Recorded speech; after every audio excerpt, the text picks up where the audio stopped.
Bible. Monte avec la Bible. Lis la Bible en regardant ton alliance vera.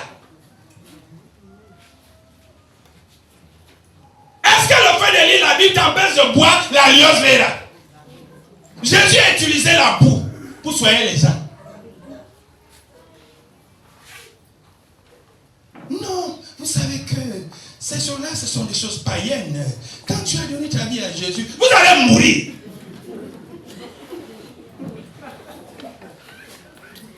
Vous allez dans votre ignorance. Jésus dit, mon peuple périt par faute de connaissance. Si nous les Africains aujourd'hui, nous sommes en train d'être comme nous sommes là, c'est le manque de connaissance.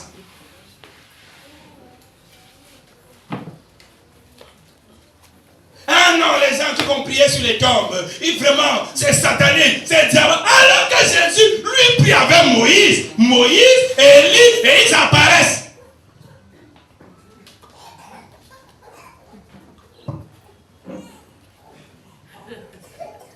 Moïse, Élie. On dit qu'ils ont causé. Ceux qui étaient vivants les ont vus. Va faire un tour dans la tombe de ton père. Qui, moi, j'ai donné ma vie à Jésus. Donnez.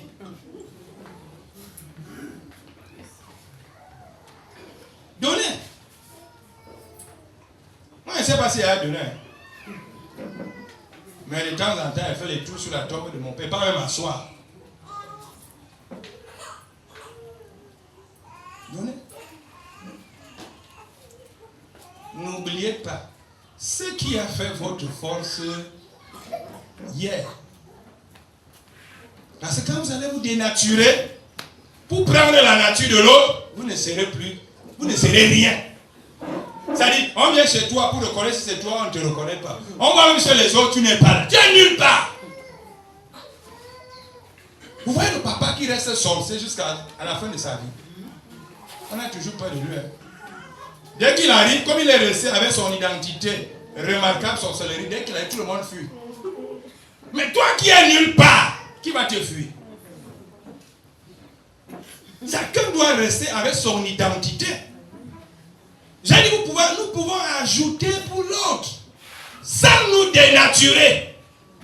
Aujourd'hui, on met les cheveux des autres, on met les fesses des autres, on met les seins des autres, on met la bouche des autres, on met le nez des autres.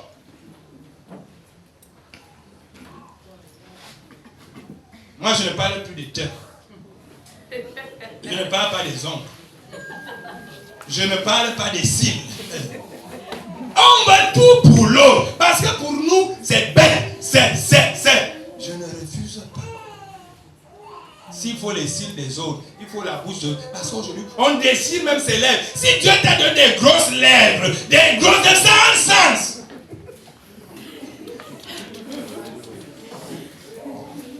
Qui vous dit que toutes les lèvres doivent être minces?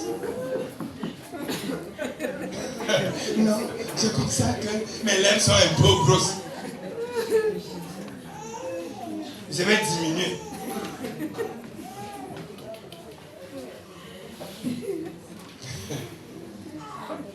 Je dis, n'allez pas vous dénaturer. Ali, ne sortons pas totalement de notre environnement, mes frères et sœurs. Non, je mange comme un blanc, mais moi je mange déjà comme un blanc.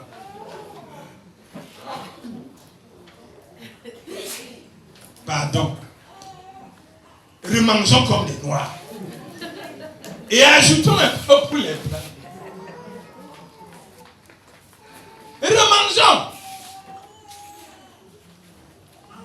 C'est-à-dire, chez moi on connaît comment je suis. Moi, il n'y a pas le théâtre chez moi.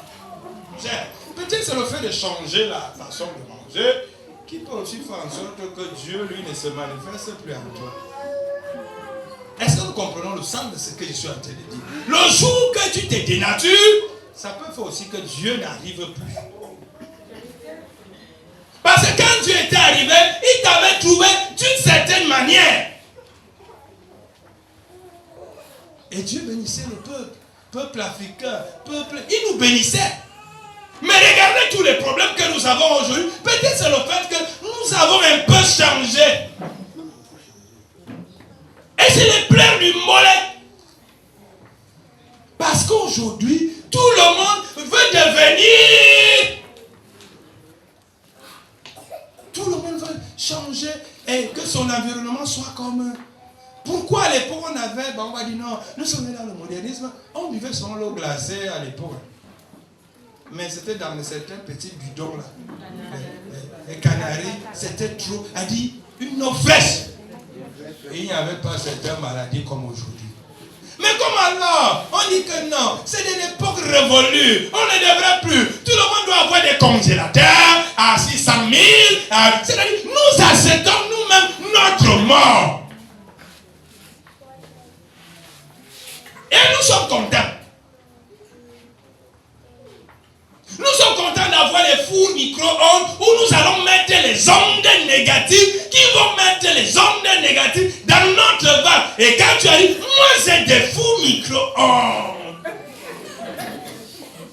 Ça dit, je suis content de te dire que j'ai accepté ma mort. Mais la personne qui vient en Guelmandouga, qui n'a pas le four micro-ondes, est résistant et solide plus que toi. Pendant que toi tu dis que non, c'est un villageois, c'est un ceci, et pourtant c'est lui qui a la belle vie. Son environnement. Regardez-nous tous. Nous portons les lunettes. Le mal des yeux, c'était réservé à une certaine catégorie. Mais maintenant, nous tous aujourd'hui, peut-être elle a oublié à la maison.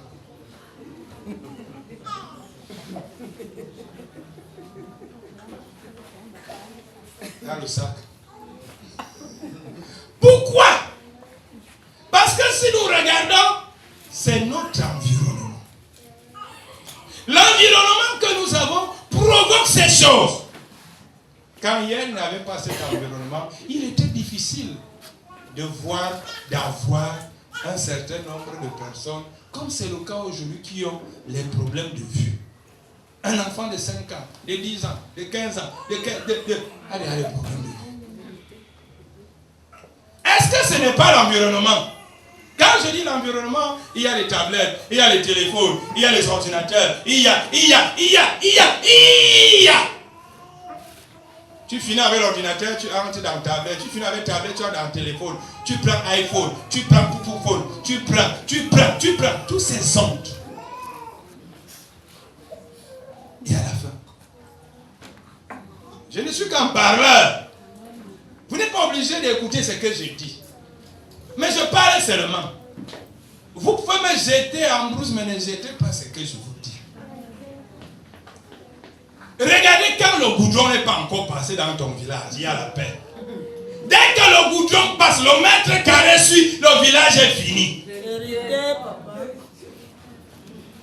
Les gens qui n'ont pas encore le goudron, remerciez Dieu. Ne priez même pas que ça arrive vite. Parce que l'absence de goudron bénit, protège un village et des familles. Lorsque le goudron arrive, les frères, les soeurs, les grands-pères, les gens qui se saluent ne se saluent plus. Parce que tout le monde a de mauvaises intentions contre l'autre. Et les intentions, c'est quoi? J'arrache ton terrain pour vendre la terre. J'arrache ta part pour vendre et le village est fini. L'environnement. Moi maintenant, quand je sors de mon environnement paradisiaque pour aller dans un village, je veux me rester là-bas.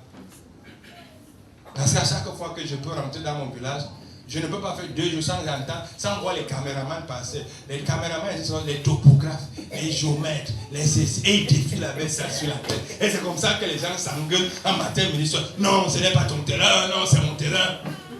L'environnement. À force de vouloir prendre pour l'autre, dire que c'est pour l'autre qui est bon, prends d'abord ta part. Et ajoute un peu, ne crois pas que ta vie est une vie perdue. Parce que tu peux te plaindre de ta situation alors que tu es la plus meilleure des situations. L'environnement. L'environnement. Ne dis pas que non, vraiment, mon village est trop en brousse. Si c'était quand même comme le village de tel qui est en ville. L'environnement. Aime ton environnement. Parce que là où ton village est en brousse, tu respires l'air fraîche. L'air pur. Mais celui qui est en ville comme nous, comme ça, nous on respire les caca. Parce que parfois les toilettes ne savent même pas là où on doit aller balancer ça. Et on balance ça partout et nous on respire ça. Alors que quand tu es au village, dans un fond du village, où il n'y a pas les mauvais rayons, où il n'y a pas les mauvaises fumées, l'odeur est différente du l'odeur d'ici. L'environnement.